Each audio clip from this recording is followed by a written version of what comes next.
Trump की नीतियां और उनके बयान ये बता रहे हैं कि वो खुद को सर्वश्रेष्ठ साबित करने की हर हद से गुजरना चाहते हैं। विदेशी मामलों के कई जानकार ट्रंप के इस रवैये को खुद को खलीफा मानने का तरीका मानते हैं। कई जानकार ये भी कहते हैं कि डोनाल्ड ट्रंप ने अमेरिका की जियोपॉलिटिक्स को फुटबॉल बनाकर रख दिया है। ताज़ा उदाहरण है F-35 स्टिल्थ फाइटर जेट की टर्की से डील, जिससे अमेरिका ने तुर्की को बाहर कर दिया था। अब डोनाल्ड ट्रंप तुर्की को रूसी S-400 एयर डिफेंस सिस्टम रखने के साथ साथ F-35 प्रोग्राम में वापस शामिल कर सकते हैं। जब तुर्की ने रूस से AS-400 मिसाइल डिफेंस सिस्टम खरीदा तो अमेरिका ने तुरंत CAATSA के तहत कड़ा प्रतिबंध लगा दिया और तुर्की को AF-35 फाइटर जेट प्रोग्राम से बाहर कर दिया। लेकिन अब तुर्की ने फिर से AF-35 की डील खोल दी है और सीधे ट्रंप के सामने इस मुद्दे को लेकर बातचीत शुरू कर दी है। 25 सितंबर को व्हाइट हाउस की दीवारों के बीच अमेरिकी राष्ट्रपति डोनाल्ड ट्रंप और तुर्की के राष्ट्रपति एर्दोगन की अहम मुलाकात हुई, जहां दोनों नेताओं ने F-35 फाइटर जेट को लेकर गहन चर्चा की। एर्दोगन ने ऐसा खेल खेला है कि अब तुर्की को रूस के AS-400 मिसाइल सिस्टम को वापस लौटाने की जरूरत नहीं पड़ेगी। योजना ये है कि AS-400 के सबसे अहम हिस्से को निकालकर इसे बेकार कर दिया जाएगा। इस तरह ये सिस्टम काम करना बंद कर देगा और तुर्की को इसे रूस या किसी और को सौंपने की जरूरत नहीं रहेगी। इससे तुर्की CAATSA प्रतिबंधों से बच जाएगा और उसके लिए F-35 जेट खरीदना आसान हो जाएगा। साफ है कि F-35 फाइटर जेट देकर तुर्की के S-400 सिस्टम को अमेरिका लंगड़ा कर देना चाहता है। अमेरिका के नेशनल सिक्योरिटी जनरल की ताज़ा रिपोर्ट बताती है कि एर्दोगन F-35 फाइटर जेट हासिल करने के लिए किसी भी हद तक जाने को तैयार हैं। इसके पीछे तुर्की के दो बड़े मकसद हैं।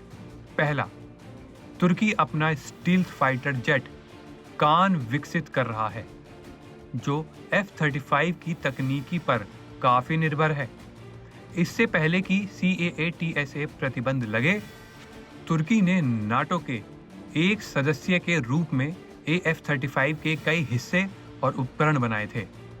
रिपोर्ट के मुताबिक तुर्की चाहता है कि वो F-35 हासिल करे ताकि उसकी तकनीक की नकल करके अपना कान जेट पूरा कर सके।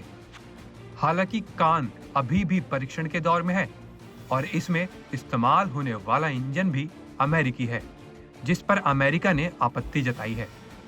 नेशनल सिक्योरिटी जनरल की रिपोर्ट के मुताबिक तुर्की की AF-35 के लिए बेचैन होने की एक बड़ी वजह उसके पड़ोसी देशों का ताकतवर होना है।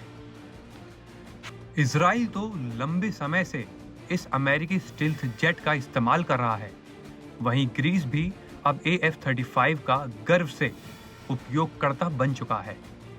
तुर्की को इस बात का डर सता रहा है कि अगर वो इस टेक्नोलॉजी की रेस में पीछे रह गया तो उसकी सैन्य ताकत कमजोर पड़ जाएगी।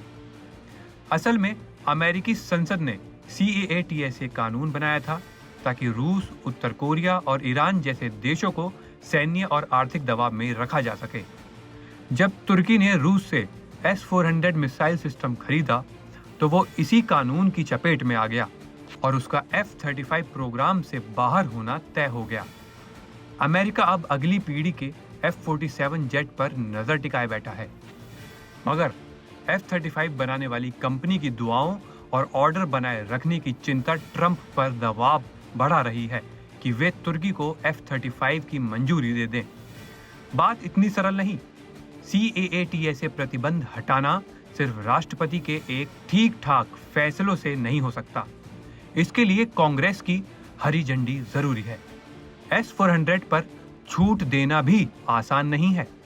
भले ही रूस उसे वापस खरीद भी ले, रिपोर्ट के मुताबिक ट्रंप की तकनीकी टीम ने एक चतुर रास्ता ढूंढ निकाला है। तुर्की S-400 का एक प्रमुख पार्ट निकाल देगा और सिस्टम को अस्थायी रूप से निष्क्रिय कर देगा। यानी दिखावे के तौर पर S-400 वहां है पर काम नहीं करेगा। ऐसा दिखाकर तुर्की CAA-TSA की पकड़ से बाहर आने की कोशिश करेगा और F-35 के लिए दरवाजा खोलना चाहेगा। ये लूपहोल आसान समाधान जैसा दिखता है, पर जोखिम और राजनीतिक जटिलताएं अभी भी जटिल हैं।